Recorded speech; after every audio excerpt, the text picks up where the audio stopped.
What's up? I'm doing this video on a request because of the previous video that I did.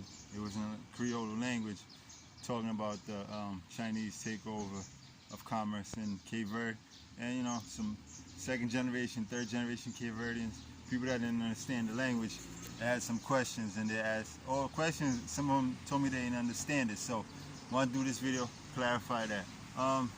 In that video, what I was talking about pretty much is how the Chinese have come to Cape Verde and pretty much have dominated the commerce sector of Cape Verde.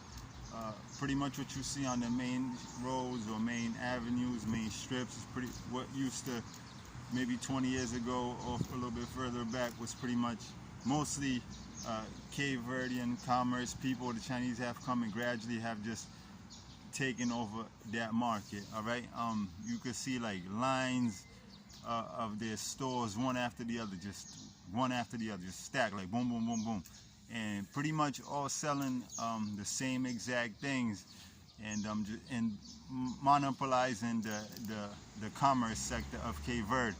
They're not individual businesses. They function as one. They buy everything as one, not just in the island, in individual islands, pretty much across the whole country. Okay, so just a practice that is, in developed countries, there's anti-monopoly laws. You can't monopolize an industry because, they're not competitors. So people talk about, oh, it's good if you have a bunch of them, it's competition. No, they're not competitors. They don't compete with each other. They have the same prices. If prices go up on one, it goes up on the other one. If prices go down on, which talking about prices going down, they haven't gone down. If anything, they just go up together. And that's the thing too, the quality is extremely poor. You know what I mean? A lot of people make a lot of people just always talking about how they're cheap quality goods. You buy them and then they last for a week or two, and then that's it, they're done and over with. That's what they bring to Cape Verde. That's what they bring to these developed, economically poorer countries. You understand? And you can't take it back. You could buy it right there as soon as you walk out with it. Like, that's it. It ain't no 7-day policy, 10-day, 12-day. They don't return it. You can't return it. You can't take it back. Shoot, most of the times you walk out of there without a receipt. You understand? Unless you buy it on a debit card. They just, and if you ask for a receipt, I don't even know. They give you like something written, paper or whatever. So then people talk about, oh, they paying their taxes. Like, that's, how you gonna pay taxes on things that are not on the record? You understand? With that said, the problem is that, I talked about the whole generational wealth. So what they're doing is they're coming to, Cape Verde and then monopolizing the industry. And like, we have Chinese shops here. Within the last 20 years, they've taken over. Some that have already been here 20 years. And what happens is once they occupy a space, they're not going nowhere. So that store and whatnot gets passed from, they're building wealth for their children, but in the process of making us their laborers and exploiting us and getting us out of the market, they're just completely saturating it. And sometimes you even wonder, like, how are they making such profits or whatever when they're all selling the same thing, like one after the other. You understand? So that comes down to people just saying, there's definitely a competitive disadvantage. They, because China has that go-out policy where they want to get, China's a country that's super populated, 1.3 or 1.4 billion people. I'm not sure right now. So they have a policy where they incentivize them to go. You know what I mean? So they go forth, they go out into the world. You understand? And then their government pretty much, they're like, sometimes I tell people they I don't really like, I don't call a lot of them entrepreneurs. You know what I mean? Especially when you're talking about with these shops. I don't call them that because they receive subsidies from their government, all these initiatives, all of these things. It's pretty much they're bankruptcy free. They will not fail. You really can't fail. You just have so much government support. That's why people here can't compete with you. Because when you think about it, sometimes they rent certain places where they pay they just take up the whole place, and it's not a little bit of money, it's a lot of money. And then though the wages that they pay employees are like, the minimum wage is like $130, $150 a month, and they pay the light bill, the electricity and all that. Sometimes you be like, yo, they're not even selling. At certain times you wonder, like, how were they even able to stay afloat? It's because they have so many government incentives from their part of town, you understand? So people talking about, oh, it's a free economy, it's capitalism, anybody. No, it's not a fair, it's not fair. It's not a fair thing, because they have this support from their government, and then when they come here, a lot of them, they get a lot of exemptions. Okay, you understand? The same exemptions that they will get in their country, they're entitled that here.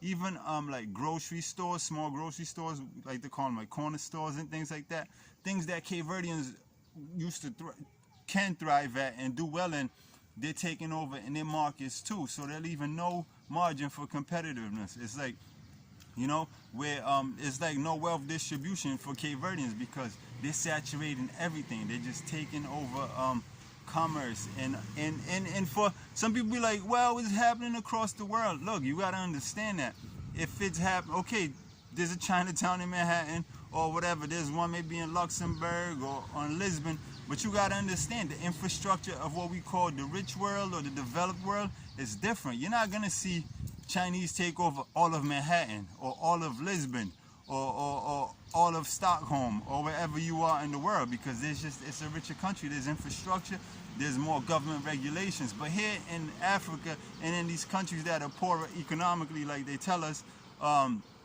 there isn't that infrastructure. They could come and pretty much ransack through it and take it. You understand? And what makes that devastating is because Africa is in a growth stage, okay? So they're coming at a moment, okay, where they're soaking it all up, and then later on, when they're going to be the only beneficiaries of economic development in Africa.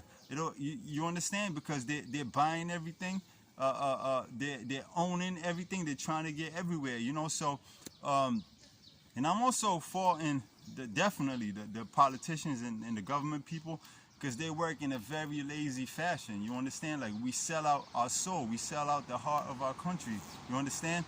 And one of the things they say, but these are people that their minds are like underdeveloped.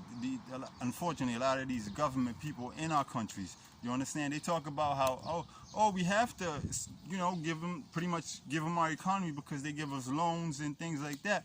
And it is something they always say, we're a poor country. And something, I think they're the ones that are poor. They're poor mentally, okay? They're bankrupt mentally, because how you gonna tell me we're a poor country, but yet everybody come here to get money. Everybody come here to get paid. Chinese come here and flourish. Their kids go to the better schools over here. They go to music schools, you understand? Like, I think they're only gonna become concerned when the Chinese are the ones in their positions, are in governing positions, when the Chinese are making decisions for us. Because, you know, there are some, they've been here for so long, their kids were born here. They speak the language just as well as any other Cape Verdean, you understand?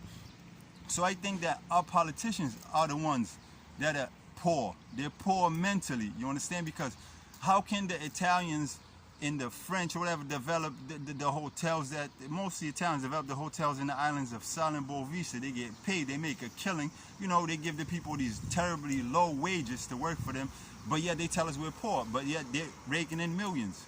You understand? Millions. Okay, then you have these telecommunication companies that come and do work here. They're making a killing. Then you have the Chinese coming, they're making a killing. So who's poor? Let me give you another example. They tell here in Cape Verde, like this, you know, we're always like, yo, we ain't got no tuna, because, you know, tuna was a staple food. Be like, we ain't got no tuna. But yet, the other day they signed, I don't know if it was a $90 million deal or something of that nature with Europe, to give Europe the rights to come and fish in our waters. And you know, for what? For tuna. For tuna. But yet they tell us, oh, we don't got no more tuna. You know, no wonder we ain't got it, because you sell it all to them. They come and they get the tuna and they take it and go make a killing in the world out there. So they tell us we're a poor country, but yet how are we poor when everybody come out here to exploit us and get paid? You understand?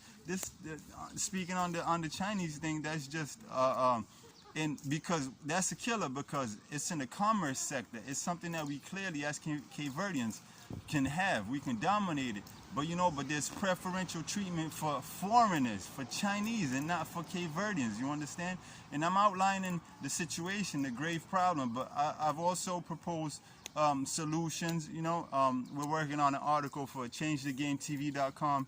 The link's in the bio. You know, we had the article where we talked about the Chinese takeover of commerce here. You know, we give people game, and you know, whether it's relationships or economical game, things like that. We're looking to do that. So yeah, we're not a poor country. You know what I mean? Like, look, it's beautiful. Tourists come here.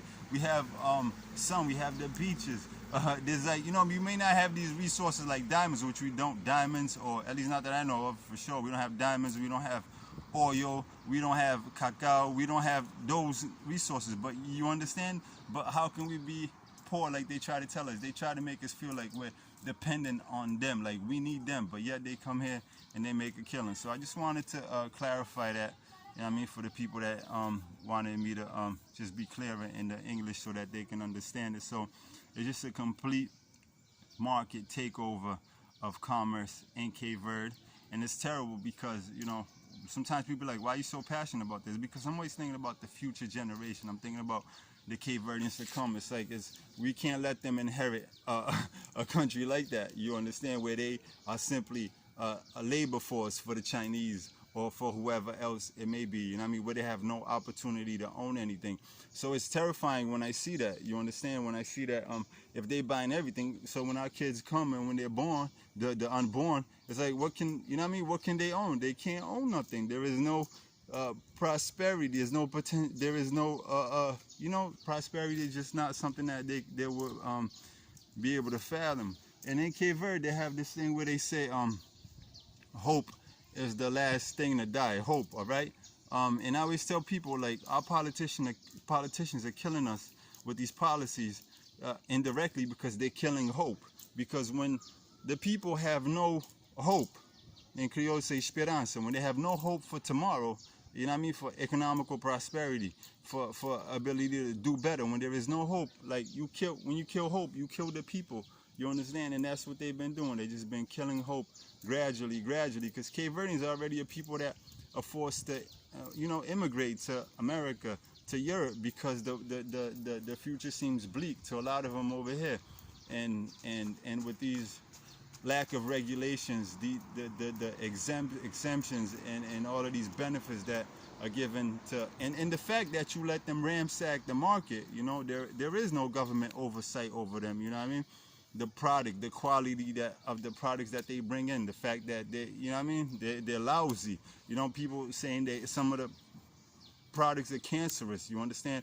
And then all of that, you know, what do we do when we buy something that's no good? You can't take it back.